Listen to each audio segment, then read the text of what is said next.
Ladies and gentlemen, please welcome to the stage your host and co-pair, Michael Driver!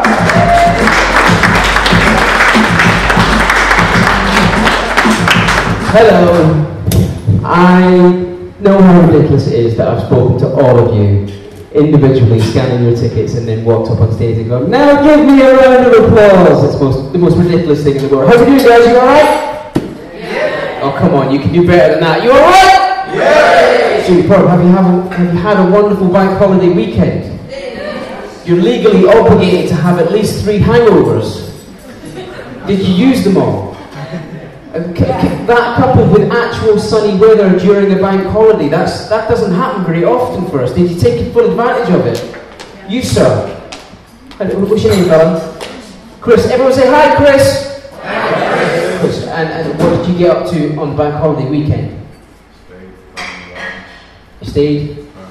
You stayed home alone.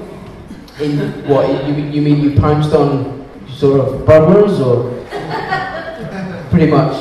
So I mean, what do you do, Chris? I'm a student. Oh, so you're a student. So bank holiday doesn't mean that much to you because you don't do anything anyway. Generally speaking, we both know that's true. Well, thank you very much for joining us. Is this your first time here at the comedy night here at Backhaus? Thank you very much for coming. So, generally speaking, this is a new material now. So I started this gig so I can practice MCing and hosting gigs. As you can probably tell, it's a work in progress. Yes. And I invite some of my favourite acts from the circuit to come here and do a little bit of tried and tested, but slide in some new ideas, and you guys get to let them know if it works or not. You guys up for that? Hey. Superb. So I mentioned before that we've actually had a little bit of good weather. I'll get out of the way of the projector. So every month I do that. I put the mic stand right in front of the projector. So yeah, we've actually had some nice weather for once on the bank holiday. So I started looking for the best examples of a sunburn fail.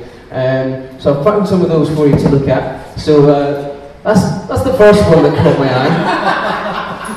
He had not thought that through. He has a rising sun on his forehead.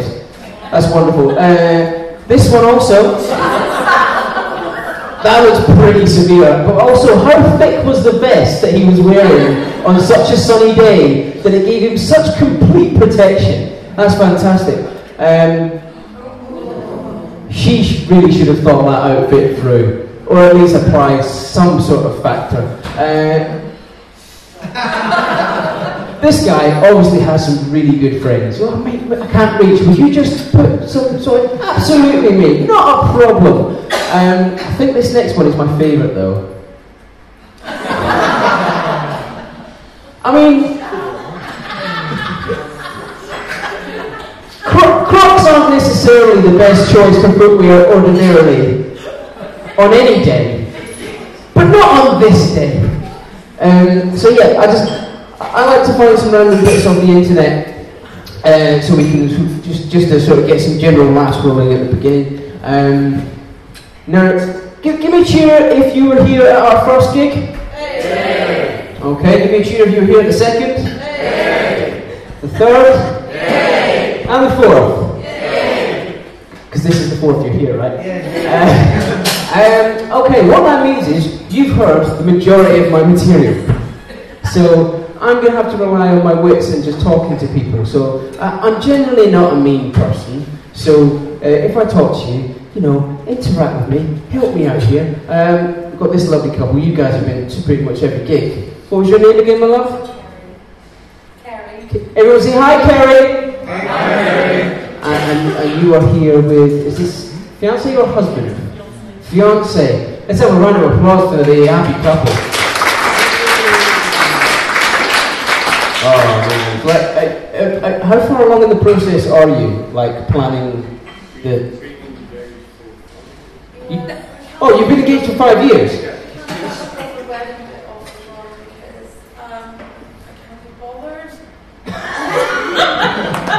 You've kind of sacked off actually having a wedding because you can't be bothered. What? Organising it, having it, paying for it? All of that. All of the above. Especially paying for it. Mate, honestly, like when I got married, right? I've got a big Scottish family. And my mum told me I had to invite everyone.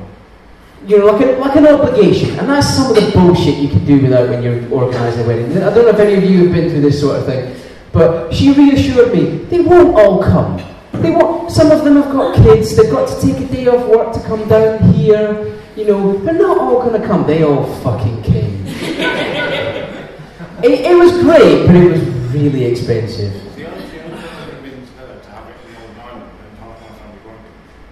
Oh right, so if you have it in Northern Ireland, your family won't come. And I don't want to have it in Northern Ireland because Northern Ireland is shit. Ladies and gentlemen, I appear to have started a domestic in the middle of my gig. Well, I mean, do you like his family? Yeah, his family are great. Do you like your family? Yeah, mine are great, but they're really small, so it makes no sense to have it in Northern Ireland. When you say really small, you mean there's few of them, or they're... Both the kids and my mum, but yeah, I've only got a really small family. Also, you know those extended families with like 7 million cousins in them? Right. He's got one of those. Ah, right. Yes, it's lots of fun. I'm just going to tell you about this. I don't know if it's funny, but I have to go to a wedding in Bali in October, and I have to be there because I've been asked to be the best man. And my wife can't come because it's term time and she's a teacher and it's a long flight to take a little one. So she hates me right now. Like I feel obligated to be there and to give him the dressing down he so rightly deserves after what he did to me on my wedding day. She does not understand that. So yeah, that's a big source of tension in our house.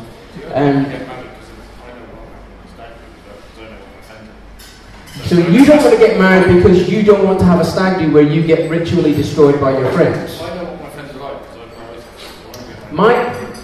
My friends dressed me. My friends took me go-karting and dressed me as Super Mario. I was made to keep the outfit on for the entire day, and I was only permitted to change into a Where's Wally's costume. So I spent the whole evening wandering around Bristol city centre with drunken dickheads going, "There he is!" And I just had to go along with it. I know, I was in Bristol the whole fucking time. So yeah, right. I'm going to do some stuff that some of you will have heard before, but I've got some new little bits in it, and I just want to see if you react to it. Is that cool? Yeah. Super. Right, now. Someone's already wheezing in the corner. What's going on? Are you alright? Do you need an inhaler?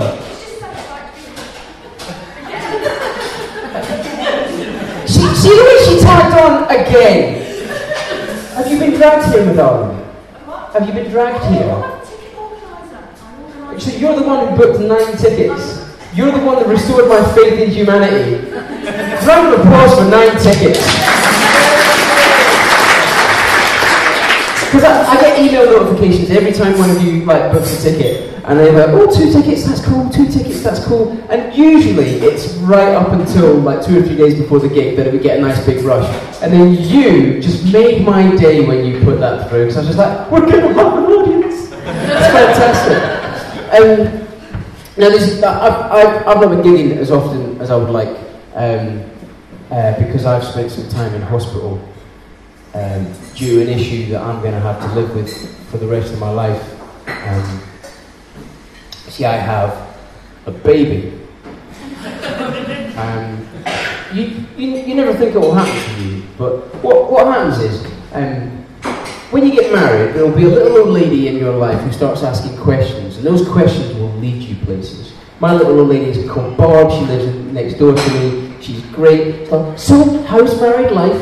It's the same, but with jewellery and debt. Okay? And when are we going to hear the pitter-patter of little feet? When we get sick of all the free time and disposable income? Possibly after the sound of a condom breaking, I don't know. But before you know it, you find yourself sharing your house with a chubby little person who cries when they're tired, and cries when they're hungry, and cries when they need the toilet, and you ask yourself, when is life going to get back to normal? When she has the baby. It was a 28-hour labour. Yeah, that is exactly the right sound. It was the hardest 28 hours of my life. They had no Wi-Fi. No, it was a ventouse delivery. So they pulled him out with a suction cup.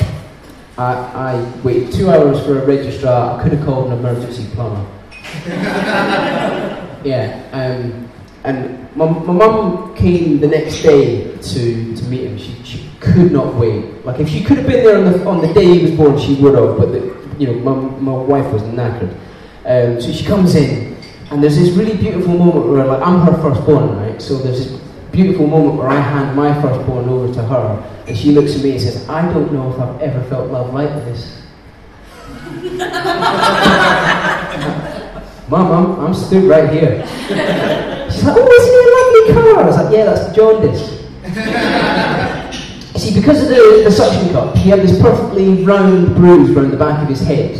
And I don't know if you know this, but like, a newborn only has so many red blood cells, so they just travel to wherever they're needed, so they can do the healing. And as a result, the rest of him turned yellow. He looked like a Jewish minion. No, he's doing good. But we had a little bit of issue with him initially. Like, we were getting fobbed off by the GP that it was just severe colic, but we knew it was a bit more than that. Like, he would cry, blood-curdling cries for like 6 hours, and he would go like 4 days without crapping, and then there would be this absolute punami. An apocalypse, if you will.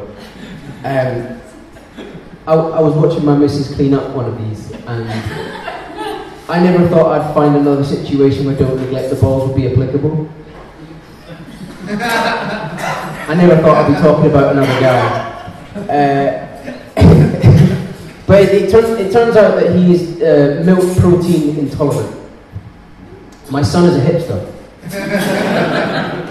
Yeah, all of his baby girls are stripy. He'll only eat a rusk if it's fair trade, and we'll probably have to wean him on mashed avocado. So we've got on this like completely dairy-free formula, and I realise it's worse than I thought. He's a vegan. At least, I think he's a vegan. He can't talk yet, so he can't tell me about it all the time. So. Ladies and gentlemen, basically what we're going to do, we've got one act in the first section, and then we're going to have a break, and then we're going to have 2 acts in the middle section, and then we're going to have another break, and then we're going to have the headline act, and then we're going to have another break until next month when we do this all over again. Is that cool? Yeah. Okay, so the first thing we need to do before we bring you first act, we just need to have a quick practice round of applause to make sure you guys know how to welcome a comedian to the stage. So the way I like to do it is you get a nice gentle ripple of applause at the front, push it to the back of the room, and then when I say the name of the act, you all go, "Way!" So please welcome to the stage, Harold Shipman!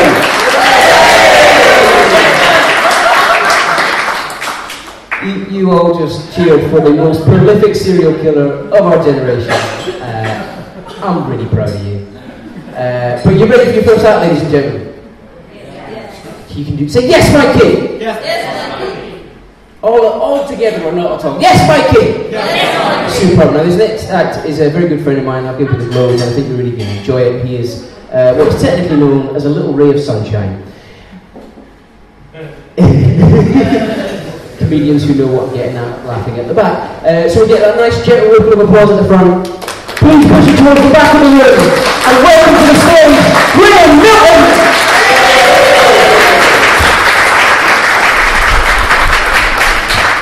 Hello! Are we alright? Yes. Oh, God. Oh, Jesus Christ. Hello, yes, I'm tonight's little ray of sunshine. First of all, I'd like to congratulate Mike for starting a gig in what could only be described as a bunker in the aftermath of a nuclear holocaust. And he's trying to make the best of it. And I'd also like to thank Mike for stealing all of the furniture from my recently deceased grandmother's house. It's definitely a really good look in here, definitely. I'm not married anymore. I'm divorced, obviously. One of the great things about the tail end of my marriage was actually in bed. It's genuinely true. Don't feel bad for me at all. just go with it, because it's actually genuinely funny, and I'm in such a better place right now. Right, I'm lying in bed with my ex-wife, soon-to-be ex-wife, and we both simultaneously just say to each other, "Oh, what are you thinking?" And I said, I was thinking about getting like a garlic press.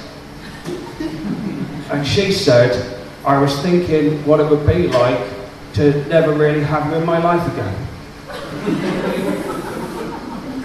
And that's how I open pretty much every gig, ladies and gentlemen. There we go. Fantastic stuff. Hello. I should probably tell you a bit about myself. I am completely deaf in one ear. My hearing is now deteriorating in my other ear, so if you do want to heckle me, good luck with that. Come to the front if you want. I've got pens and post-it notes if you really want to try. I could learn sign language. I genuinely could, but there's too many hand movements I've been finding with sign language. There's too many hand movements. There's too many gestures. You know, it's all that all the time. I look French. And I'd rather be lonely, frankly, than collapse at the first sign of a German invasion. There's a lot of women who won't date a man with a disability, I've been finding. I'll ask a girl out in a pub, and she'll say no. I need a healthy man with healthy genes and healthy DNA who's going to help me raise healthy children in a delightful farmhouse in Shropshire, in a financially secure environment. And that's very sad and narrow-minded, frankly, Coventry. I think that's very judgmental, because I just want to get sucked off behind the bins. I did manage to have sex recently with a woman.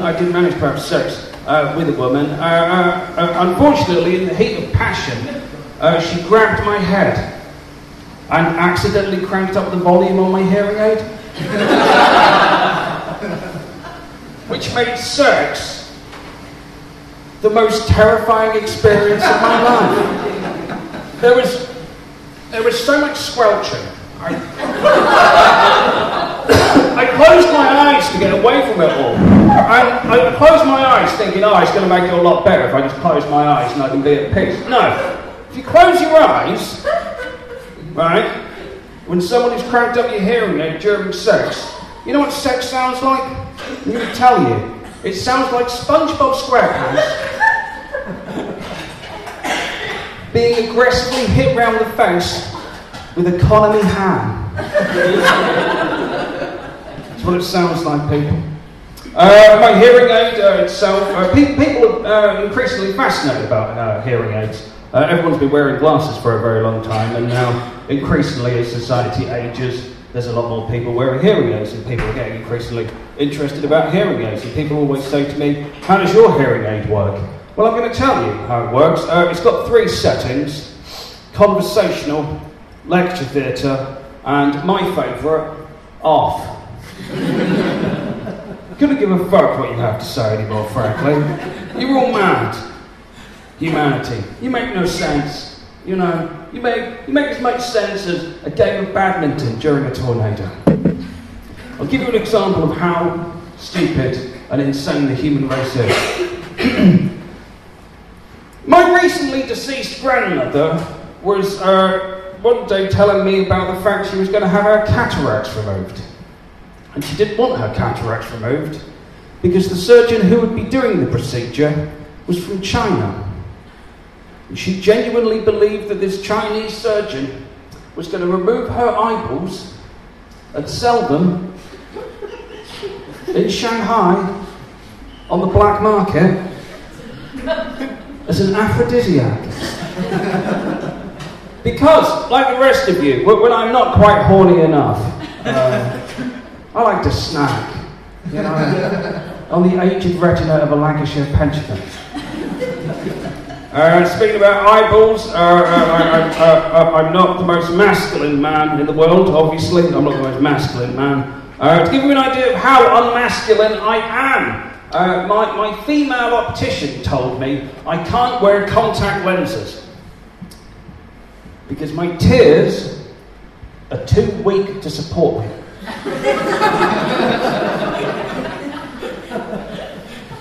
My tears can't hold Weightless pieces of plastic.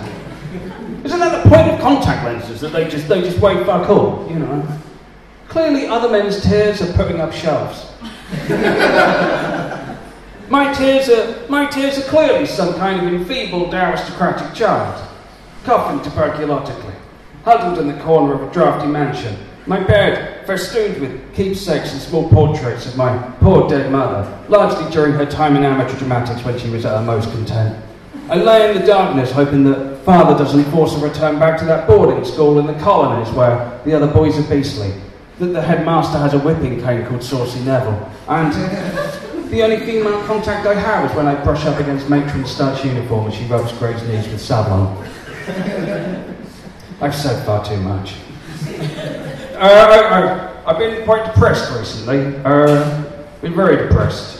It's been getting me down a bit. I mean, the thing about being a bit depressed is that, you know, you kind of hark back to other instances in your life where you start to felt a bit happier, really. And I was thinking to myself, when I was truly happy last year, and the only time I was truly happy last year was when I saw a grown man in salmon pink trousers fall off his skateboard.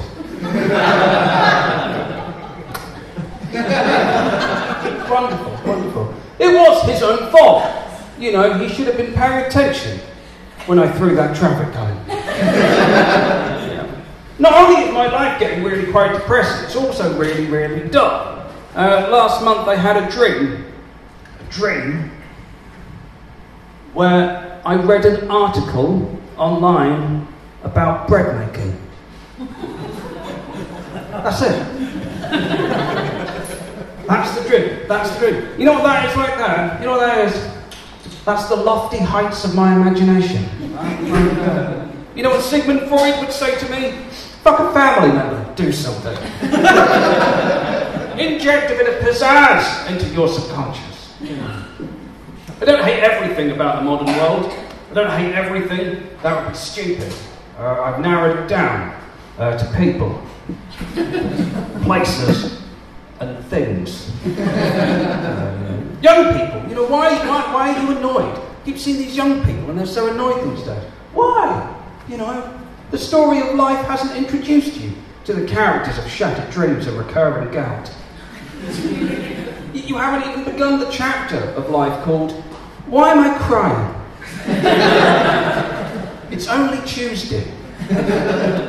Old people complaining about life. Why?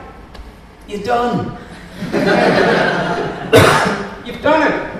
You know, you've lived through the sheer misery of human existence. Now you get to enjoy yourself with toast at any time of the day. Bread warmed up, not by a toaster, but the sheer energy of a pensioner's casual racism. What am I going to do now? When I do stuff like this, obviously, it has to be written down. Contrary to popular belief, it's actually written down. I actually think about what it is I'm going to say on stage. Yes, it's actually true. So what I decided to do, I decided to take myself on a holiday, on a writing session, writing holiday.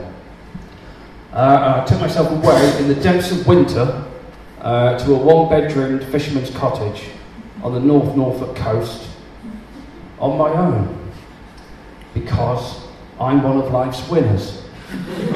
When I was at the one-bedroom fisherman's cottage, I uttered the most upper-class sentence ever. I'd been to the butcher's in this little village to get some meat for my tea, and I took it back to the one-bedroom fisherman's cottage and put it in a knackered old oven.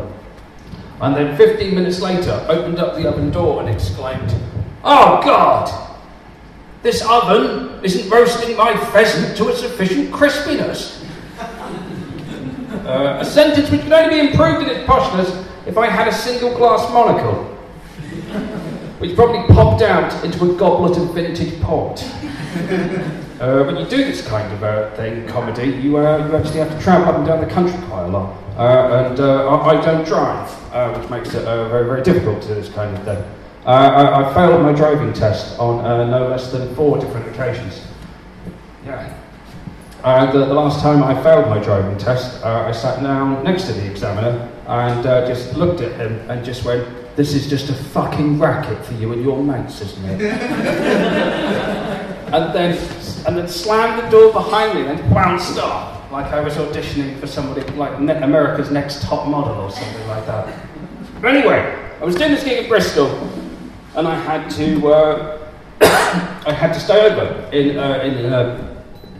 what was the shittest hotel ever. And I know it was the shittest hotel ever, because I'd stayed in a travel lodge in Wigan. And so I'd been to the gig. The gig was fine. Went back to my room. Now, in my room, I had a single bed, and I had a sink. And across into the hallway, there was a shared bathroom that I shared with like 5 other rooms. Right. So I came back from the gig and went to use the bathroom, and there were like bloody footprints on the white tiled floor. And when I say bloody footprints, I don't mean bloody footprints. I mean footprints made with the blood of a stranger. Or, if I'm feeling particularly optimistic, undiluted strawberry Ribena. Now, I went downstairs in a huff to complain to the night porter, and he just looked at me like it was the most bizarre thing to be complaining about. Like, well, of course there's bloody footprints on the white tiled floors, sir. That's all part of the service. You'll be complaining next there's only 3 cum stains on your duvet. So I went back to my room and then just kind of took off my clothes, except my boxer shorts, and then I got into bed and switched off the bedside light. And then 5 seconds later, my head starts itching. Right. And then my neck, and then all over my naked upper body. I turn on the bedside light again, and there's tiny little insects cascading out of the wooden headboard and just running all over my naked body. So I went downstairs to the night porter to complain again. In my pants, rubbing my crotch, shouting, "I want you to come in my room! There's something in my bed I need you to see!" Long story short, free upgrade. So if you ever want to get a free upgrade in a hotel, my advice, sexually harass night porters. What I'm going to do is I'm going to tell you a story now. I don't really like to tell this story that much. It's a bit personal to me. As a disabled person, as a disabled boy, you have to kind of make yourself safe when you're growing up. You have to make yourself secure. So, you know, it's quite tough living in a hearing-centric world. You have to keep yourself safe. You have to keep yourself secure and warm. So, for example, in my parents' house, when I was growing up, there was one TV. It was located in the living room, and that was where the VCR player was as well. So when I accidentally discovered my older brother's collection of pornographic VHS tapes, there was only one place that I could actually watch these pornographic VHS tapes, and that was in the living room. There wasn't a lock on the living room door, and I couldn't take them upstairs to my bedroom and shut the door behind me. I couldn't do any of that.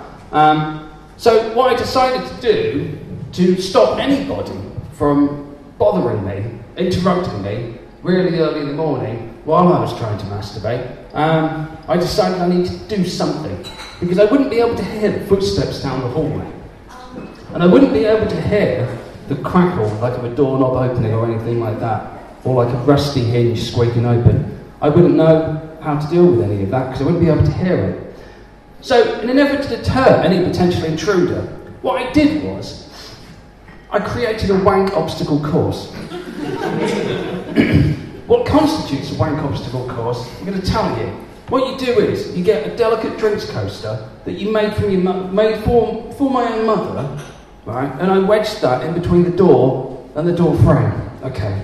If anyone's going to try and open that door, that drinks coaster's going to snap. I'm going to hear that. That's going to be my cue to pull up my trousers. Alright? 2 on the wank obstacle course is a delightful rock that I took from an idyllic childhood holiday. And that's placed in the door opening arc. If anybody was to kind of go and try to open the door, there's going to be a loud thud. You're going to hear that. That's going to be my cue to press pause or stop on Big Bertha and her bucks and bitches. 3 on the wank obstacle course is an antique wooden stool that I used to practice learning how to play the piano. That was placed further still in the living room. So if anyone was to barge in, they're going to fall over, making themselves look ridiculous, rather than the teenage boy in question, trying to get his rocks off at 2 a.m. Now, I never got caught masturbating as a teenage boy. Some of you may find that quite interesting and surprising, given the law of averages. I never got caught masturbating as a teenage boy, for this simple reason. I was born completely deaf in one ear with partial hearing loss in the other ear, but it wasn't until I was in my mid-20s that I started wearing a hearing aid for the very first time. When I started wearing a hearing aid for the very first time, I realised there's a couple of things I don't do quietly. There is no need for a wank obstacle course. There was no need for it in any way, shape or form. What I thought was a little bit of volume on the TV. To hear those porn star moans, what I thought was a little bit of volume, I come with porn on mute. Come with porn on mute. What I thought was a little bit of volume to hear those porn star moans was actually broadcasting to the entire house. Don't come in the living room.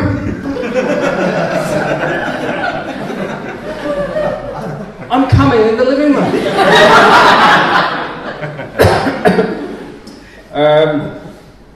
I think I might just leave it on that one. That's right. Thank you very much.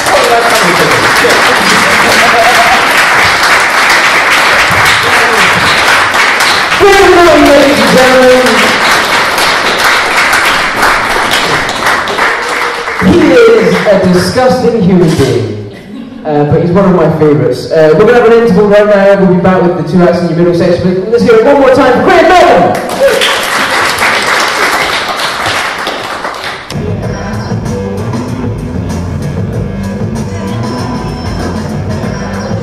Ladies and gentlemen, please welcome back to the stage your host and compere, Michael Driver.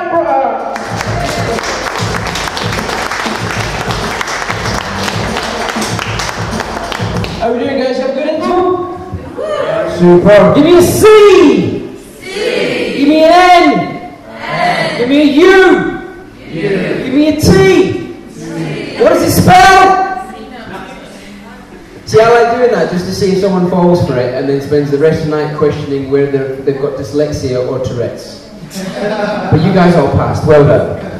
Oh man, this is a lot of fun. I like doing this, but like I'm not a very confident person.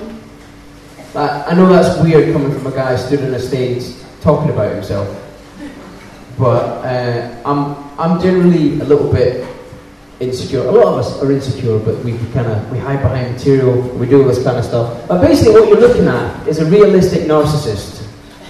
Right? I think I'm awesome, but I don't think you agree. Alright? So like, I'm not one of those guys who's like vain to the point of taking selfies. Like, I'm not a selfie guy. Like, I think the guys who are comfortable taking selfies, they don't do it in public. Like, I think they don't do it in public because they're worried they'll be seen as gay, which is kind of weird, but far better that they advertise the best place to find them is in the men's toilets. You know. But my missus, she takes photos all the time, and she posted a photo of us the other day, and I was like, oh, I look alright in that. I don't look too bad. I was like, yeah, there's an app for that. My wife had photoshopped me to look like a better husband. I found out that my best side is behind the camera. It's not very good. Now, I feel I need to talk more to this table here. Because like, this is the second time I've noticed this big group, and you've been quite rowdy both times. It's been fantastic. So how do you guys all know each other? Is it just like a group of friends, or do you work together? Family and friends. Family, friends, and what were you saying, sir? We're all from Northern Ireland. It bodes well when the audience get more laughs than I do, thanks. And what's your name, fella? Stuart. Stuart. Everyone say hi, Stuart. Stuart, what do you do? I'm a graphic designer, marketing and brand. Graphic designer. Now, I would wager you get a lot of graphic designers in a hipster hideout like this, but generally they look a bit different to you. So I would... Never judge a book by No, you're quite right. But you know, usually when you meet a graphic designer in a place like this, they come equipped with a wax moustache, you know, fashionable tattoos, some sort of beard. I'm not talking about the owner of this establishment at all. Well, you know. And so has it always been your profession? Or? Yeah. So you've always, what kind of, is there anything that you've done that we would have seen?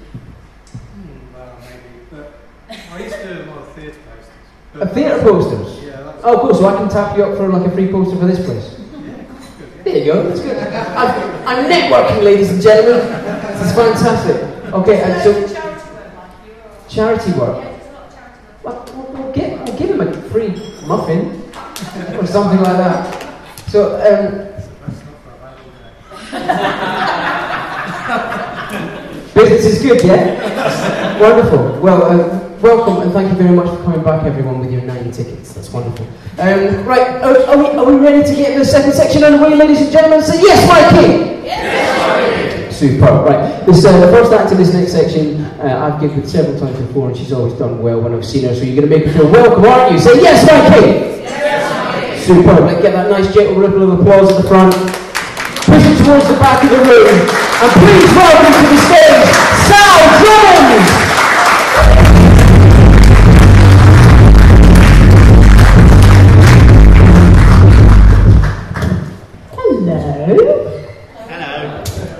Yeah, I don't care what I look like, do I?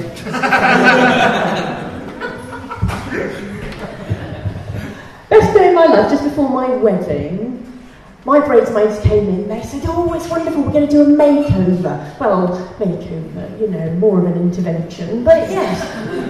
Did I see a difference? Mixed results. They're down, Pinterest princess. Here up, still Michael Palin with a hangover. Nothing could be done. But he did marry me, so that's good. Now, the thing I really love about my husband, he's got this really open, expressive kind of face. I'm autistic, I've got a lot of trouble reading facial expressions, and he's got like a 72 font bold, easy read face. When I told him I was pregnant, he went, I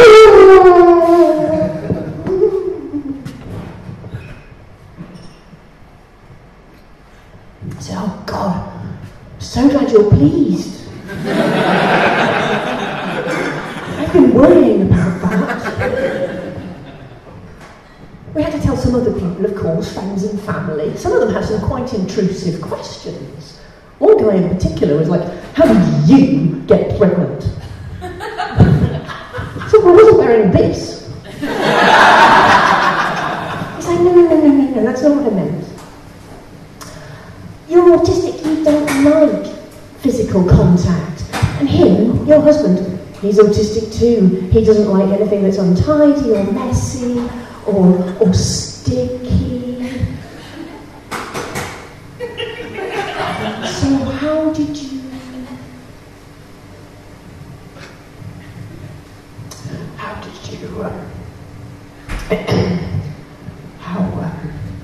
So are you asking me whether autistic people do weird sex? Spoiler, yes we do. Are you asking me that? He's like, I just wanted to know how you make the magic happen. So come here, tell you. Find a virgin, train them up, tell them your way is normal. Sorted. It worked very well for us. What you might not realise about autistic people is that many of us are very, very clumsy. We are controlling our bodies with our brains. Who's been to Diggerland? Yeah? That's us. You guys are all on autopilot, right? You think, I'll go over there. And you go. Me, if If I want to write something down, I will tense my arm, I will grip the pen, I will think I am writing something down, and I will concentrate. And I lose concentration, the whole fucking thing goes to hell. If I'm giving somebody a hand job and the doorbell rings, I can whip that thing through. Damn right I don't have normal sex life. I didn't know very much about sex growing up. Has anyone here got shy parents? Yeah, they don't want to have to talk, do they? And you don't want to have to talk. Talk doesn't happen. My lot bought me a book. Not like an explicit book, a vague book. A book for shy people called something like Problems Down There. I thought school sex ed might fill in a few of the gaps. No go. My parents had put me on flute lessons at the same time, so while I got a lot of information about fingering, nothing I could use in the field. Now, I'm autistic, of course I haven't got any friends, but I can eavesdrop, and I eavesdropped in the playground trying to find out what might be going on, and I found out some things I can tell you. First thing I found out, you need equipment to have sex. Expensive equipment. You need a motorboat and a pearl necklace. I'm 13 years old, I get 50p a month pocket money. Where the hell am I going to find that? Even the entry level stuff, no go. I talked to my mum about getting a pet, she said no. Whatever dogging turned out to be, not going to happen for me. Thought I might be able to get hold of some tea bags. Still no idea what to do with them. I've had a baby. I must have read it off a cereal packet or something. Now when you are like me, it's very easy to feel like everybody hates you. And it's not true. They don't hate you. They just wish you would go away. The nicest this has ever been put to me is, perhaps you would be more comfortable somewhere else. It's hard, isn't it? Like, you know, there was some autistic homeland I could fuck off back to. Like there'd been some autistic diaspora, and we're all just waiting for some weird fucker to lead us all home. You're laughing, he works in your office, doesn't he? There's one in every office. I spoke to my friend about this. I said, yeah, autistic homeland, we should totally do that. And he went, oh God, yes, that would be amazing. We'd all just live out our lives. No bullying, no labels. It's like, mate, if we're going to do this, everything needs a label. I am really organised. Piss it about with this important concept. I have a lot of trouble recognising faces. Everybody looks kind of the same. You've all got 2 eyes, a nose and a mouth. For me it's a little bit like recognising guinea pigs. It's okay if there's a ginger one, you're like, oh, there you go. But the others are just, When I play Guess Who, I'm actually guessing. And if I don't get mugged, can you imagine? You can imagine. Madam, you spent 2 hours with the identikit team, and all we've got back is a picture of Mr. Potato Head. Has he got any scars? Has he got any tattoos? Has he got anything that you could use to identify him? You're like, yes, he's got my wallet. I was in the supermarket the other day with my husband. I went 4 goddamn aisles holding hands with someone that just wasn't him. Said to my partner, why didn't you say something? And he went, seems rude. I picked this other guy up while I was distracted by the reduced, yes. I got to microwave rice before I worked out there was anything wrong at all. I like a bargain. Not that kind of 2 for 1. Now, when you're a kid and you're autistic, things aren't very nice, but things have worked out all right for me, haven't they? got a little kid. Things have worked out, but I feel like I've come full circle as an autistic person. It's good. I mean, when I was a kid, it was like that weird kid. Then I grew up a bit and it was like that weird woman. Then me and my husband got together and we were like that weird couple. But now it's different. Now, when people come over and they point at us, it's just more like, oh, that poor little baby. Someone ought to phone social services. Oh. Now, I'm a good one, I think. I mean, I still don't like the physical contact. People say, how do you cope with the physical contact? Now you've got a little kid. And I was like, oh, motherhood, it's a process of letting go, isn't it? And I've just got a really good start. No, I love her to bits. I've got a phone full of pictures of my kid, just like any other proud parent. Only real difference is, without that picture, might pick up the wrong kid from nursery. You've all been lovely, I've been Sandra, thank you very much.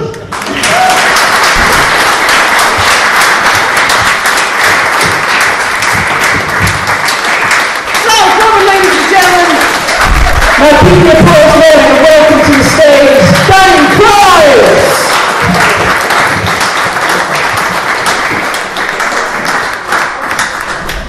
Hello. Are we alright? What a joy to be here. This is the hardest part of stand-up comedy, getting the mic actually at the stand with one arm.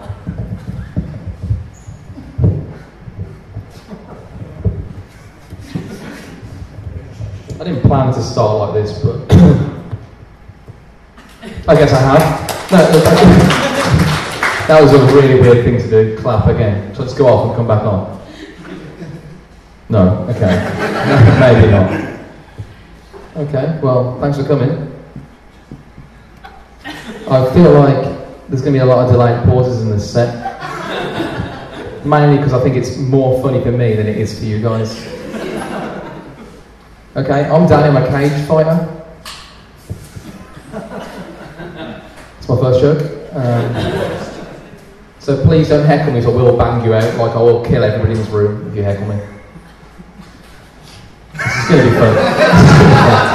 I feel like I should announce that all these are jokes.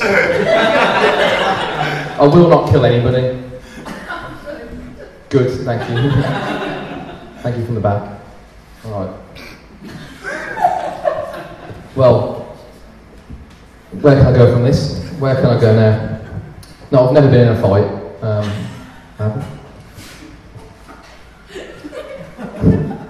Wish you guys were sat here.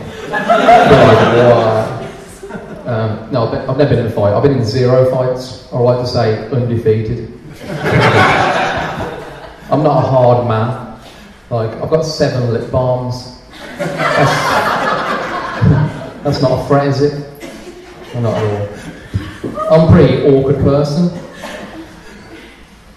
I don't like social situations. There's so many questions you have to answer. Like when you get a coffee, for example, like, do you want chocolate sprinkles? Do you want to sit on a takeaway? What's your name?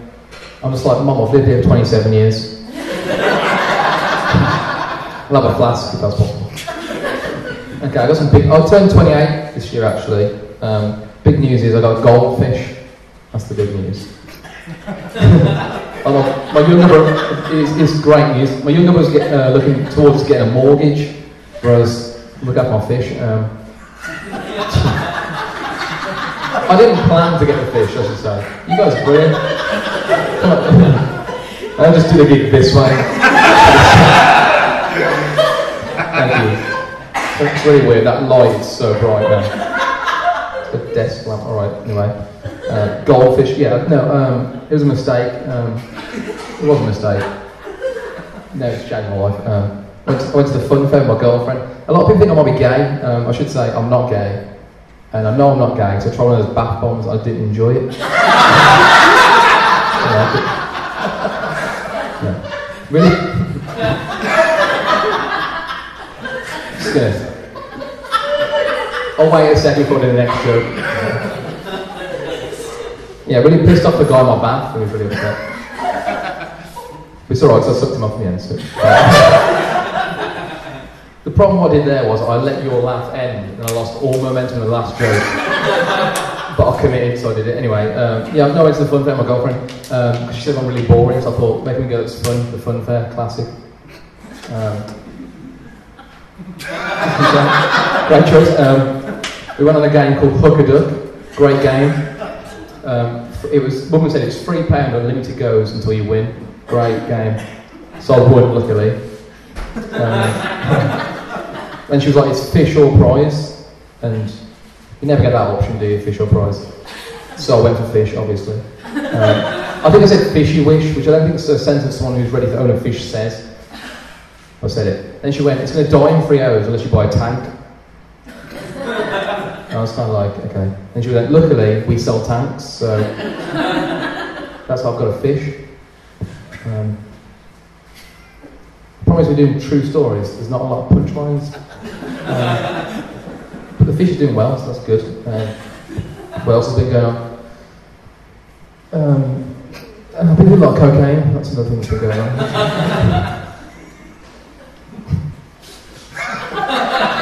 I like doing stand-up comedy, it's so much fun. I just like it because it's the only time of day it's peace and quiet, so thank you. Thank you for letting me do this. No, I did a space cake once in Amsterdam, a good place to do a space cake. But I ate it in one, which is not a good thing to do. Like, I get lightheaded if I get out of the bath, so space cake looking good. Like I've smoked a split before, but like I can't roll a split, that's my problem. Like I can't even roll a sleeve back like this bag. Like I have to get my mom to help me, and she just smokes the whole joint, which is really upsetting. So I ate this space cake, and the plan was to go to Anne Frank's house, but that didn't happen because the drugs kicked in. And then at one point, I was around like a square in the middle of Amsterdam, like a square, and there was loads of pigeons, and imagine if I just ended there, there was just loads of pigeons left. And that, like, our eyes became really big, so I thought, this is bad, I've got to get away. So the next plan was to go back to the hostel, go to sleep, because that's what happens, you do a lot of drugs and go to sleep, it's the safest place. And then the only method of transport was the tram, so we got the tram. And then I went from thinking, well, I thought I'd shat myself, which is not good. On a tram, which I think is probably the worst place for you to shit yourself. And I thought about it, probably the worst place would be a picnic. I think that would be the only worst place in a tram. Like, Danny, do you want any sandwiches? No, I'll shit myself getting back in the car. Alright, I don't know how long I've done, but it feels like I've been up here for like 1 minute. Does anybody have any questions? I feel like there's a lot of questions in this. This is the strangest room of all time, isn't it? I do like it though. Are you Josh Whittaker? Brilliant. Was that you, Mike? I feel like I'm being heckled by Mike, who actually answered it. No? Well, imagine if I was Josh Whittaker.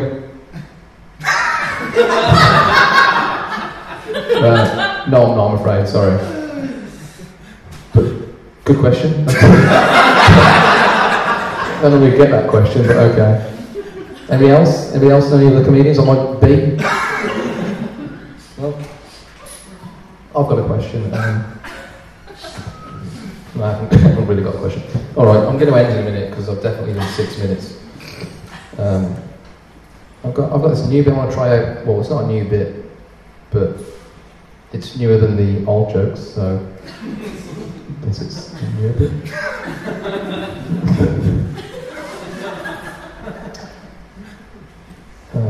Okay, basically, I took Sarah, my girlfriend, to Budapest last month, and on day 2 of the holiday, day 2 of 5, she was like, when we get back we should break up. She's not a good way to start a holiday.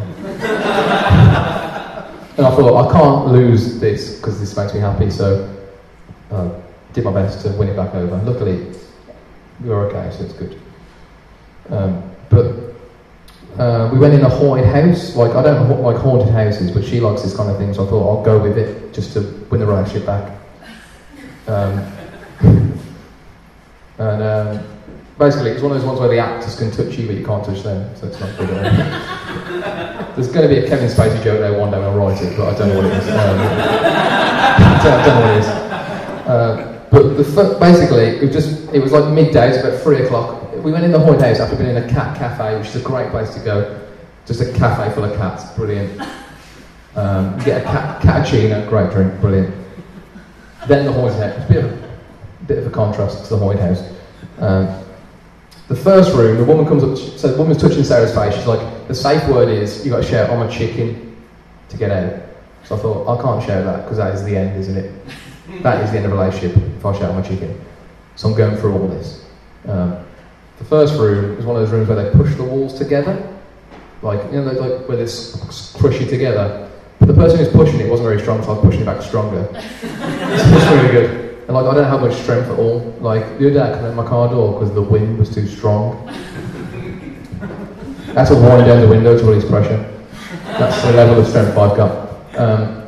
The solution to them pushing the wall together, you have to solve a riddle. The riddle is what travels around the world is always in the corner, and the answer is stamp. But I was shouting like sun and moon, horrendous. But basically, if you're in Hungary or Budapest and there's a midget pushing a wall, the answer is stamp. That'll get you out.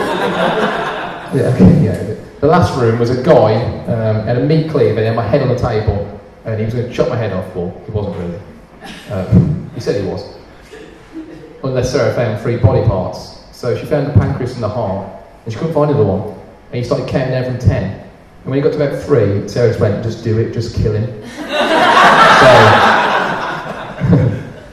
that was my relationship. Yeah, alright, how to end. I've written one real joke, so I'll do that. Just, seriously, sure, give us a go, man.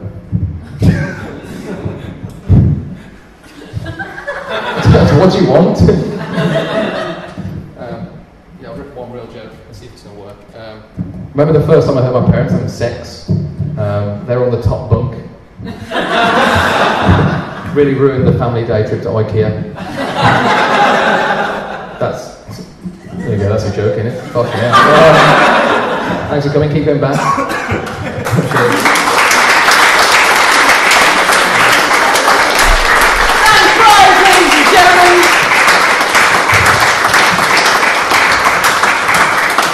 Wouldn't it be fun if I made Danny come back and host this one month?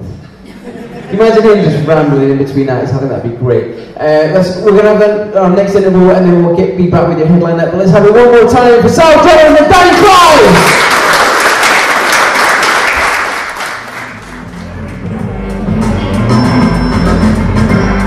Ladies and gentlemen, please put your hands together and welcome to the stage for the last time this evening, your host and co-player, Michael Driver!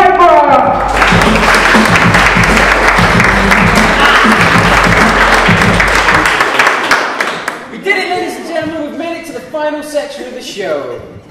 Superb. How's my voluminous table to the right? Good? Yeah. Superb, enjoying it. How's the middle section? You're good? Yeah. Superb.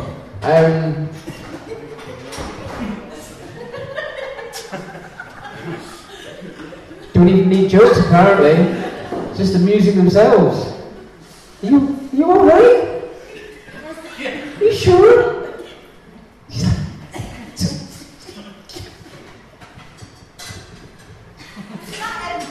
I can't decide if you guys are the best thing ever or trouble. It's whatever. I've discovered something, ladies and gentlemen. It's not easy buying underwear for the special lady in your life, right? I love her a bit, but I don't actually know her size. So if I get it too small, I've possibly paid her a bit of a compliment, but she's not going to get any use out of it. But if I get it too big, I've definitely called her fat. And you should never say that to your mum. Right, I should probably explain, right? I wrote that joke after seeing a page of ads in my local paper. And it's the Tamworth Herald, and they're advertising the card shop, the florist, Thornton's Chocolates, and a sex shop. And it was gift ideas for Mother's Day.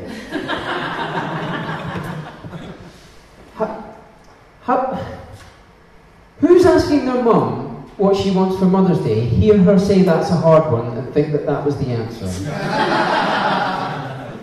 You know, like, I mean, so I think a lot of this story is going to ring true over there. You know, so the paper wants me to get her a card, standard. They want me to give her flowers, nothing wrong with that. They want me to give her chocolate. She always likes chocolate. The one thing I'm pretty sure she doesn't want is to spice up our relationship.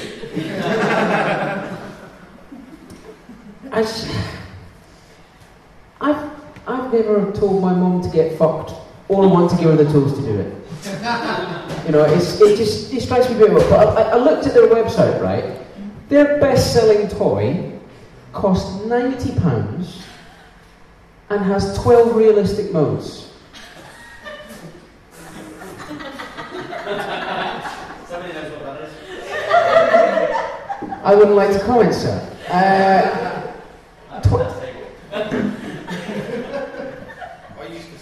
But she's actually hiding her head. She's like, 12. Like, I'm a real live boy. I'm aware of different positions. I've done both of them. I think at best I have 4 modes and they're in, out, on and off. Right. I look a little closer and I realise that this shop is on the A38 in between Tamworth, where I live, because I'm one of life's winners. Fuck off. And Burton-on-Trent. And it used to be a little chef. How arousing is the journey to Burton-on-Trent that people are getting hornier than they are hungry? It's the A38. That's the road that takes all the beer out of Burton-on-Trent. But no, we're not going to sell pasties. Dildos, that's what we need. Like, there's a Shell garage next to it. Like, I think that's so you can buy lube for your motor and your missus in one sitting. I don't know. So like, I'm confused. So I went to the shop because I needed more material for this story. And I'll be honest, I saw things in that shop that terrified me. I wasn't sure where to begin. You know, like I'm looking at this wall of cock, and you know I love her to bits, but I don't know her size. Sales assistant comes scampering up to me. He's like, "Are you shopping for yourself, or is it for someone special?" And for a moment, I'm like, "Well, she's not disabled." I know that is a little bit terrible, but when you think about it, if there's one group of people who are perfectly at home with plastic appendages, like no, it's for a woman. Like, oh right, what's she into? Like, well, my dad mostly. He didn't flinch. He didn't bat an eye. He just proceeds to show me all of these things, and a lot of these things, ladies and gentlemen, they're not straightforward. A lot of them have got offshoots. Now, I've always thought that buying a gift for your mum could be a bit of a pain in the arse, but this guy was like, yeah, we can do that. So I did it, ladies and gentlemen. I bought my mum a device, I gave it to her on Mother's Day, and I can tell you, right here, right now, it was awkward as fuck. And a bit embarrassing, because she already had it. I've held back on telling that story here for 4 months because I really wasn't sure if filth was going to fly at this gig. But every act preceding me has proven me wrong, so that's wonderful. Ladies and gentlemen, are you ready for your headline act? Super. Right. I've given this gentleman a couple of times before. I've always been impressed by his amplitude and his enthusiasm and his verb, and I think you're really going to enjoy him. You're going to enjoy him. Good strong welcome. Say yes, my kid! Yes. Superb. Let's get a nice gentle rip of applause at the front. Push it to the back of the room. And please welcome to the stage, Andy Watts!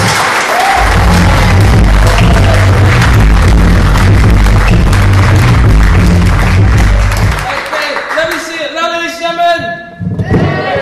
Yes, before I continue, yeah, I'm not Josh Widdicombe either.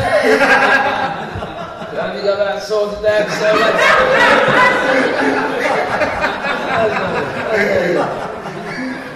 Yeah, because I know some of you are looking at me thinking, oh, that kid from Diversity just shut up, man.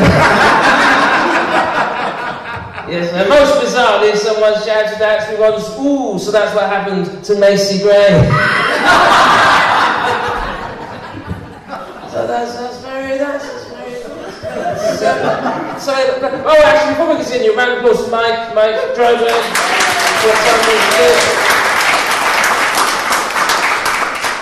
So as Mike said, my name is Andy White, and because I'm mixed race as a child, I was teased. Thank you very much for sympathy, yes. People used to go, Andy White, you're not, ha ha. I say, yeah, it's very funny, Dad.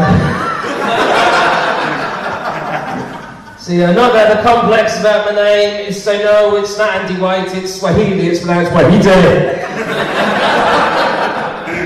So this is a lovely gig, it's a hipster as fuck. And sort of give them look around thinking, crikey, I wonder what they did in here when people actually worked for a living. Actually, it looks like it was a primary school from this. Or actually, it looks like more as well, somewhere where rather large ladies went to shower.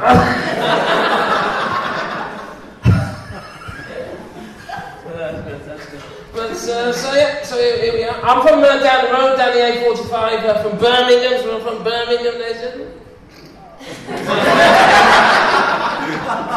yeah, once again, thanks for your sympathy, yes. So anybody else in from Birmingham? Anybody else in? You're from Birmingham. So where you sir? Where are you from in Birmingham? Posh bit, Solihull. The posh bit, Solihull. It's so posh they don't even think they are in Birmingham. Oh no, we're in Solihull, not in Birmingham, we're in Solihull. You got a B at the start of your postcode. Fuck off. It's like people from Warwick don't think they know, because they've got CV next. You're still part of us. So yeah, that is very nice. So I'm actually from Smethwick. Is one Smethwick? Yes, that's what I said. Yeah. So you know in the rough end of the Birmingham area when somebody from Birmingham takes the piss out of your accent, you know. Yes, but I'm born and bred in Birmingham, and wherever I go, people think we're stupid. I go around all around the country, people think we're stupid from Birmingham. I really don't know why people think we're stupid. It's so mystery. But we do some silly things in Birmingham now. For instance, the way we do with Bin Street in Birmingham, we put posters up the main street saying alcohol and violence, a dangerous combination. Right? I'm thinking surely anything and violence. Knitting violence. Knit one, pearl one, stab one in there. I'm always desperate to get tourists to come to Birmingham, so every year we have a German market. Have you been to the German market, my friend? Yeah. You have the German market in Birmingham. They tried to have one in Coventry, but you got history.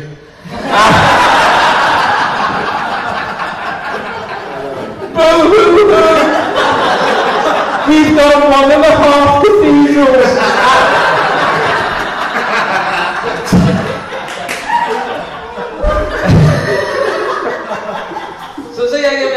We clear the centre of Birmingham, we put sheds in the middle of Birmingham, and we put Germans inside the sheds. It's like old times, them. And they sell this lovely German cake, right, called Stollen cake, right. I've seen Brummies going up to it, reading the label, going, ooh, I'll have some of that Stollen cake. Pull them off the back of a Volkswagen, did it? But we've had one intellectual person come from Birmingham, of course, Tolkien, Lord of the Rings. Yeah. He based all the hobbits on Mummies. You can tell by the names, right, because you've got your other characters like Legolas and Gandalf and Aragorn. You got your hobbits, Frodo, Bilbo, Sam. And one from Wolverhampton. Very lovely, precious!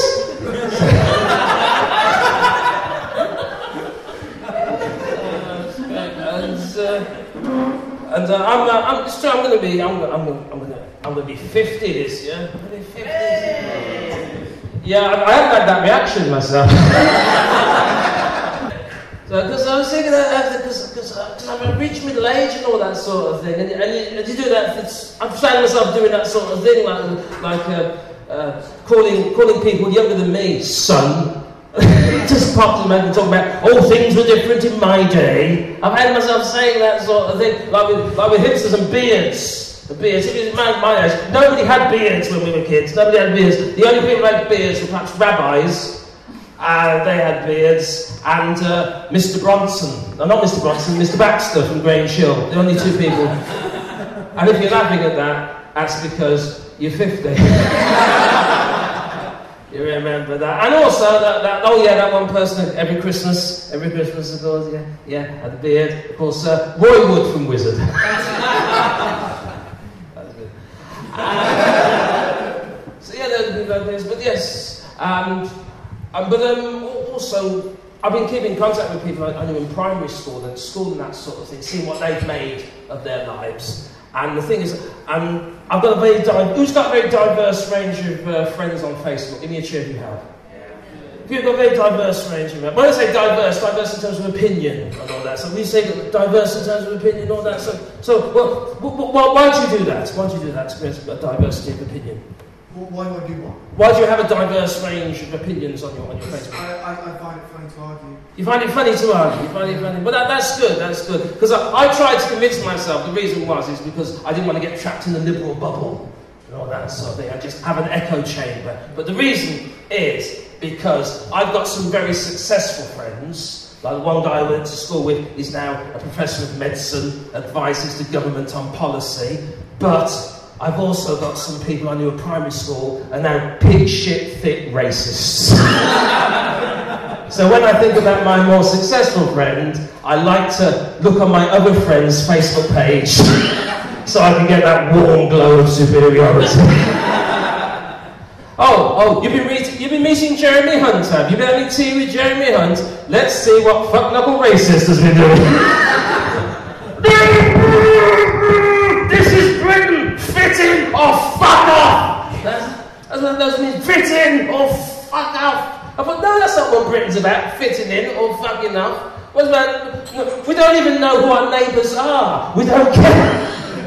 Just leave me alone. That's Britain. Another thing, he had one of those memes, you might have seen it, where it's talking about how snowflakey young people are. Oh, the snowflakes. Oh, the snowflakes. Like that one that just, in 1944, British men were storming the beaches of Normandy. Another picture of them storming the beaches of Normandy. There's another picture that said, this is what young people are up to now. He finds a young guy with gelled hair with false eyelashes. That's what all men are like there. Well, first of all, that is not true, as I can tell from this room. That is not true at all. And secondly, back in 1944, storming the beaches of Normandy, that was fucking compulsory. They had to do that. It's not like British men woke up in 1939 and thought, you know what we'll do? Let's have a stag weekend and go paintballing. And really fucking commit to it. That's not what happened. And then another thing is, supposing all the men in Britain nowadays were just getting all dolled up with makeup and that sort of thing, I think that'd be brilliant. I prefer that to happen now, rather than us having to storm beaches in 2018 or something like that. I mean, look at in America, right, where they have those murders and they have these high school massacres. High school massacre. What would you like? What do you prefer? High school massacre or high school mascara? I know which one I prefer. Thank you, thank you. Yes, if I could have a bit more applause for that, because I've not been getting many laughs for it, so so that was a newish bit there. So like Michael, I'm a dad. I'm a dad like Michael. Well, not exactly like Michael. I'm not very good at it. I got one. He's 6, my son, and so Christmas gone, he did his first school nativity. Give me an hour if you've been to a school nativity. They're lovely, aren't they, the school nativity? Because all kids get a part no matter what the talent. So the ones who can speak get to be Mary, Joseph, something like that. The ones who are a bit more challenged, they get to be an animal. Little Simon, you're always pissing yourself, you can be a donkey.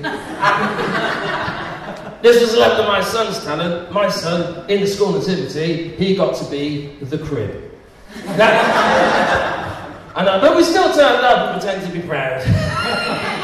Well done, son, well done. You were so wooden. You carry on like that, one day you'll be on the West End playing a chest of drawers. Brilliant! Brilliant! Because Birmingham as well, very multicultural and all that, because very multicultural school, so we did school nativity, they also did Diwali, Hindu thing, and they also given each other cards for Eid. Now, we didn't have Eid when I was at school, so I didn't have Eid or anything like that. So I was at school in the 70s and 80s, no multiculturalism. My upbringing was so multiculturally bereft, I honestly thought the first black person in Britain was Trevor McDonald. Then all the other black people came along because Flo and Benjamin came in and they mated. Yes, Trevor, through the round window.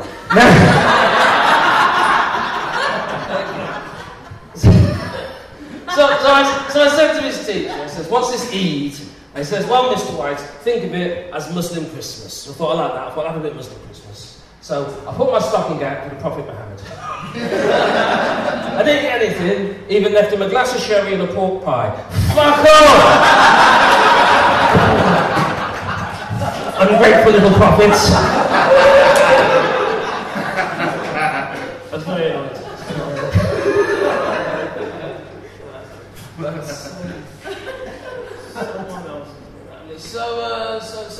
So what is this Windrush thing? I mean, this is just Windrush, the Windrush, deporting people. Because I thought, like, the Windrush thing, deporting black people, that was just the Tory government's way of commemorating Enoch Powell's Rivers of Blood speech.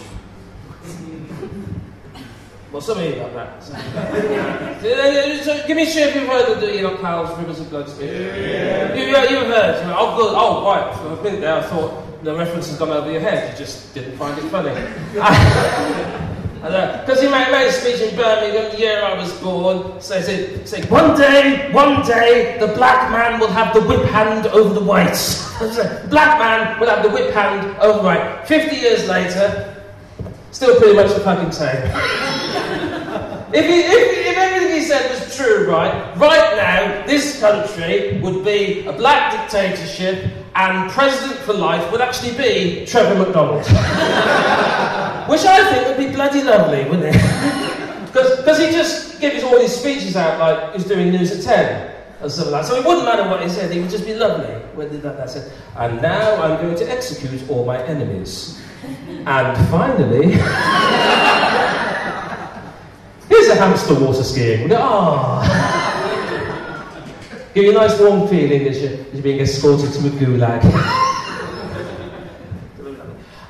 So yes.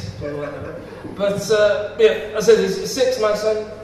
It's helped cement relations between me and my in-laws. My wife is not from Birmingham, she's from a down south, a little village in Kent called Otford. Very posh, very posh. It's so posh it's got a listed duck pond. It's true, they feed the ducks brioche.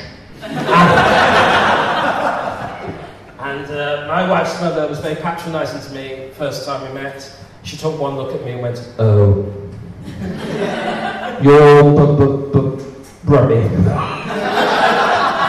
Well, to make you feel at home, we've built you especially an outside toilet. But her brother was very keen to meet me. I went, oh, excellent. We're going to get a black man in the family. I'll be the coolest kid in the croquet team. I've got a homie. And the first thing he said to me was, oh, I hear your sort like to steal mobile phones. Is it the ringtones? Do they appeal to your natural sense of rhythm?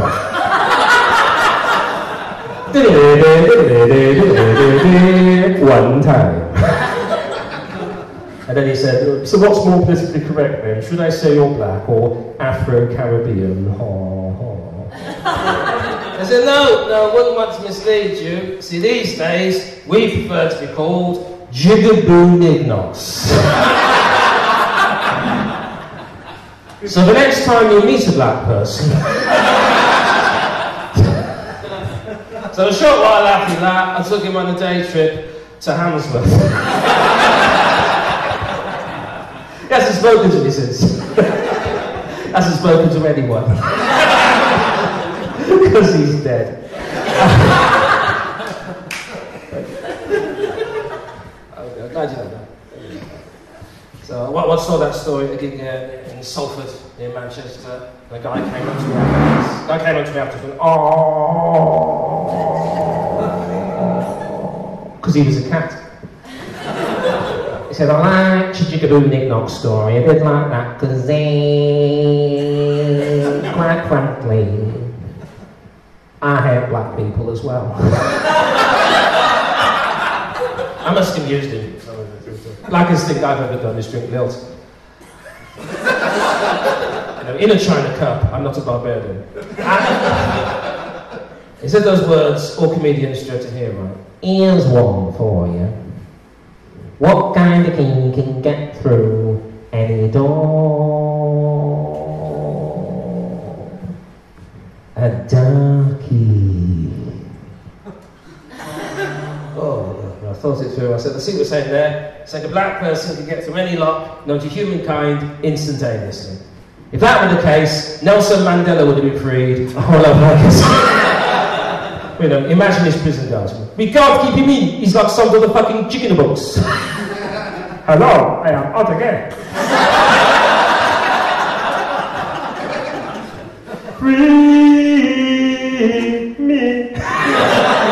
Oscar, you can have my old cell. Yeah, dear old Oscar Pistorius. They were going to hang him, but he'd just get longer legs. You can laugh at that because he's guilty.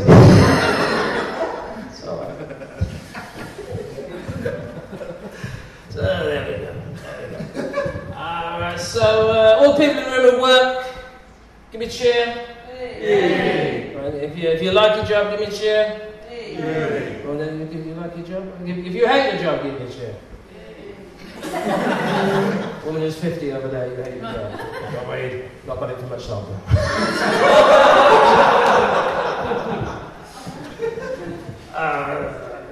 It's true, because you know we're of that age now. We just about get a pension. Sorry, young people, we've had them all. So what, madam, you like your job. What's your job you do that you like? What's changed? What do you want? Oh right, oh excellent. You're looking forward to it then. What is it? I'm being an investigator. I'm going to. You're gonna be an investigator. Oh wow, CSI Coventry. Not in a criminal way. I'm sorry, I've lost interest now. No, you're going to be what sort of... I'm going to be investigating claims of financial abuse against vulnerable adults. Oh, that's brilliant, that is. Investigating claims of financial abuse against vulnerable adults. Wow, that's brilliant. That's so brilliant from a comedy point of view. You're bulletproof. There's no way I can take the piss out of that. But you know something? I'm going to fucking try. Moneyformoms.com. I know! I tried, I failed. So is anybody in this room who doesn't have anything, doesn't do anything really worthy? Oh, good. Because I've got to dig myself out of this hole now. You work in a hipster bar? Is it this one? It's over there. Is that one? Wait, you mean it's so hipster, even you don't go to it? I actually like my job, but yeah, it's a vegan brewery, so... A vegan brewery, yes. I'm not going to take the piss out. Vegan breweries, well, that's fine. Does it have alcohol? Does it have alcohol in the beer? You seem a bit uncertain. That's why no one's coming. yeah. And you as well? I'm a master student in creative writing. So You're a master student in creative writing. So the most unemployable thing that you can do. Yeah, that's all right. I'm now actually trying BA in English from the University of Wales. Why do you think I'm here? No, actually, I worked in the call centre before. That was in the call. Anybody here works in the call centre? You sit there, your headset on, taking your calls when you're in the call centre, and when they're training you for the job, say you have to talk to people with a smile on your face, because although people can't see you, they can detect.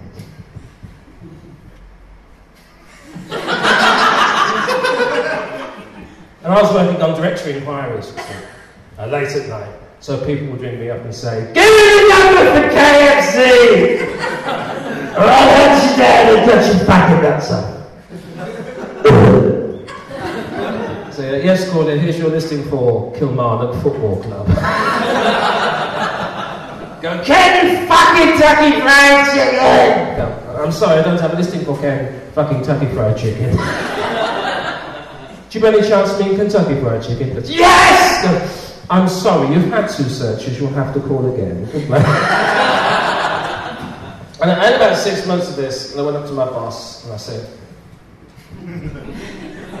I hate people. I hate anyone who has a phone. I do not care if they live or if they die. He says to me, right, you'll be ready for the 999 service.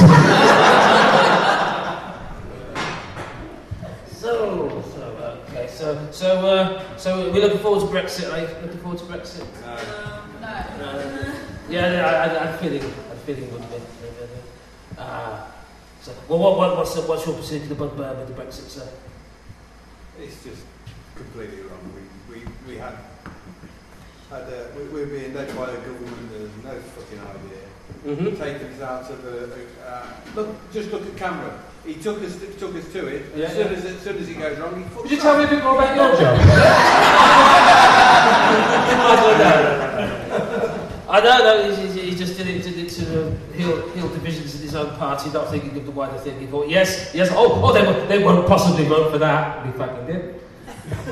But people sold a false prospectus on that. People sold false prospectus. No, that it was some reason makes me think of the University of Coventry.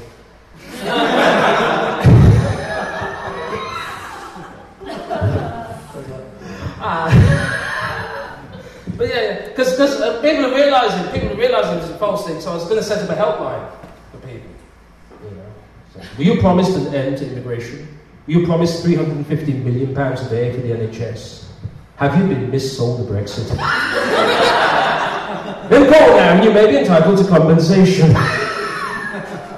Press 1 for more spending on the NHS. Press 2 to get rid of immigrants. Everybody who pressed 2 just route them through to a call centre in India. Brexit helpline, can I help you? You want to get rid of Polish people? Good, more room for Indians. Thank you. And also we're going to have Trump coming. We're going to have Trump's going to come. You're looking forward to Trump coming? It'll be funny. Protest and banging. The protest will be banging. I like that, banging. You've got to have fun at a protest, haven't you? Listen, have fun. Have a banging protest. Because I'm glad he's coming. I'm glad he's coming. I want him to come. I do. I would believe in freedom of speech. I'd let him come. Let him come. Say all the nasty things he wants to say about Mexicans. All the nasty things he wants to say about Muslims. Under one condition. He has to flag down a minicab to the airport afterwards. You can fucking walk, you bastard! There's a taxi driver and Melania giving him the finger. But, I knew he was going to win though. I knew he was going to win when he stood for the election. Because everything people threw at him just bounced off. Do you remember? Saw that furore when he said, I am so rich and powerful, I can grab any woman I like by the meow. And the people who didn't like him going, I can't believe he said that about a woman's vagina. The vagina needs to be protected. Save the vagina. Save the vagina from Donald. The people who liked him were going, I don't care if that man grabs pussy! That man can grab as much pussy as he likes! I don't care if he's grabbing pussy with one hand, so long as he's punching Mexicans with the other. Meow. Meow. This is for Sanchez. This is for Snatches.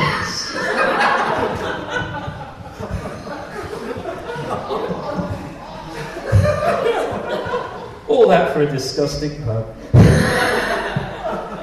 But anyway. Well, yeah, I don't know what my son said. My son is 6 now, but when my wife was pregnant, watching that Channel 4 show, One Born, every minute. Have you seen that? Have you seen that one? Have you seen that one? Oh my God. I could only watch it, I couldn't watch more than 2 minutes. Because I felt it. Even though I haven't got a meow. I go, One Born every minute, should have been called One Torn every minute. And my wife said to me, "No, it's very painful. What you're going to do is you're going to come with me to the antenatal classes, learn how to do the exercises, so that on the day of the labour, it's as painless for me as possible." Because I'm married to Hyacinth's bouquet. I said, "Yes, dear, I will. One of the exercises we learn how to do is this. Get my wife to stand, hands against all like this, while I stood behind her. And oddly enough, we did something very similar during the conception. I was the kinky traffic cop. Put your hands on the bonnet there, Mrs. White. Just need to make sure your vehicle is in full working order. Do you have any concealed weapons? You do now. Anyway, flash forward, day of the labour, we're in hospital, she's getting the contractions. Oh, the pain! Oh, someone stop the pain! I said, "Don't worry, dear, let's do the exercise." So she waddles over to a wall, she puts her hands against the wall, and what I do is, I place my hands on the small of the back, I gently circle the small of the back, because apparently, ladies, this is all you need to get through the pain of childbirth. I said, "Don't worry, my love, this will get you through what is essentially pushing a sumo wrestler through a cat flap." Now, would you believe these people of Coventry, but for some reason, this was having no effect. So I thought to myself, well, I'm a comedian, I'll just add some jollity to this occasion. So while I was doing it, I went, wax on, wax on. And all through the hospital, you could hear my wife lovingly reply, "Fuck off, Mr. Miyagi!" And then she had a cesarean. It spared me, because originally she wanted to give birth in the birthing pool, gets full of water to give birth to pregnant buoyancy, helps the labour. And yes, this is how women give birth. So if they're pushing out Mr. Whippy ice cream. Flake. And my wife said, "You need to get in the pool with me in your swimming trunks with a fishing net." Yeah, you know what that was for. You know what that was for. You know, because while she was going to be pushing the baby out, that's what that was for. I didn't know this. What I thought was going to happen was this. I thought the baby was going to plop out.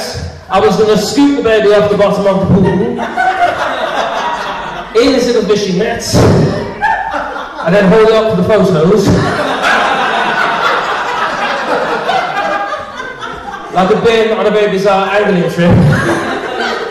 But my wife said no. She says, "While I'm pushing the baby out, a few little extra things will pop out as well." There's my job as the proud father of the child was to use this little fishing net to scoop my wife's poop off the surface of the pool. And I said, "No, I am not doing that. I don't even like bobbing for apples." But I had to get over that squeamishness when it came time to change his nappies, though. I used to lay him out. I used to hum little tunes to get through the process of changing the nappy. Right, okay, so let's get down to it. Da da da da da da da da. Wet wipe. Da da da da. Yeah, really really shouldn't have done that in front of the health visitor. Now I'm on a register. And it would take 10 times the amount of time it should take, because at that point my son would decide to turn into a Cossack dancer. Because comrade, you must not change nappy. I wish to dance. And they kick, and they kick, and they kick, and they kick, and they kick, and they kick, and they kick, and they kick, and they kick, and they kick, and they kick, and they kick, and they kick, and they kick, and they piss in your face. Used to make up lullabies for him as well. What else? I'm going to share one with you. It's called Time to Put On Your Pyjamas. I think you like this. Time to put on your pyjamas. Time to put on your gym jams. Time to put on your pyjamas. Go to sleep, count some sheep and their lambs. Time to put on your pyjamas. Please, just for once, sleep till dawn. Please, let's not have any dramas. We haven't had a shag since you were born. 2 years. Time to put on your pyjamas. I'll strap you down, keep you still. Time to put on your pyjamas. Snuggle tight, sleep the night. Here's a pill. Because my son says at school, and when he started going to school, wasn't really talking to the other kids very much. He was causing me this concern, and I thought the reason why I wasn't talking to other kids was because when I was looking after him before he went to school, I just let him watch YouTube videos all day. You know, something's going wrong when your child's first words are "skip the ad," or "two girls, one cup." I don't even know what that is. I just put it in for joke purposes. And but anyway, apparently, according to school, he's on the spectrum. He's on the spectrum, and that's not the old computer from the 80s or the Commodore 64. Again, showing my age. He's on the spectrum and all that sort of thing. And some of my wives get upset. Oh my God, he's autistic! Our son's autistic! What are we going to do? Our son's autistic! And I'm sort of being philosophical about it. It says, look at it like this, right? I've got a degree in English. You've got a degree in theology. We really need someone in this house who's going to be good at maths. So, yeah. Who needs friends when you got your dad's tax returns? Come on! So that's not good. But actually, I didn't know this. Oh, crikey. Yes, I didn't know this. Because I used to take my son to a playgroup. Any parents here take their little ones to playgroup? Have you? Obviously, it was a very emotional experience for you. Because I took the playgroups to do this evenings and weekends. I don't have a proper job, as my wife likes to remind me. And I was the only dad there, and I felt a bit awkward, you know. And the chief woman there says, "Well, as it's your first time, Dad, you can start singing." Now, obviously, she wanted me to sing nursery rhymes. I say obviously, you know, but I'm a comedian. Couldn't think of that because I'm a divergent thinker, or the technical term is fucking idiot. So they're expecting something like, "The wheels on the bus go round and round." And I went, "Is this the real life? Is this just fantasy? Wait, come on, mums, let's do it for Freddie." And bless them, they did. In fact, most of them carried on as if nothing really mattered. But one woman got a bit carried away, picked up the little one, screamed in its face, "I sometimes wish you'd never been born at all." Well, ladies and gentlemen, thank you very much for your kind attention. Please keep coming back and supporting this wonderful club. My name is Andy White. You lovely people.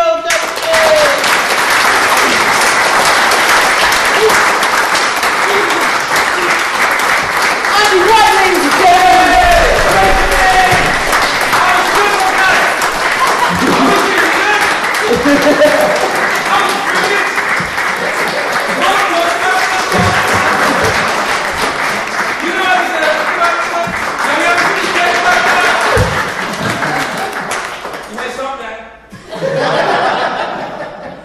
I've never seen someone milk an exit. Matron. Ladies and gentlemen, have a good time tonight? Thank you very much. It would mean the world to me if you've enjoyed tonight to post about it on Facebook. If you're not already following Backhaus & Co. on Facebook and Instagram and various social media, please add them as soon as you can. And if you have enjoyed yourself, post something positive because we really want to get more and more people coming on to this wonderful night. But let's have a round of applause for everyone you saw, and we will see you next month.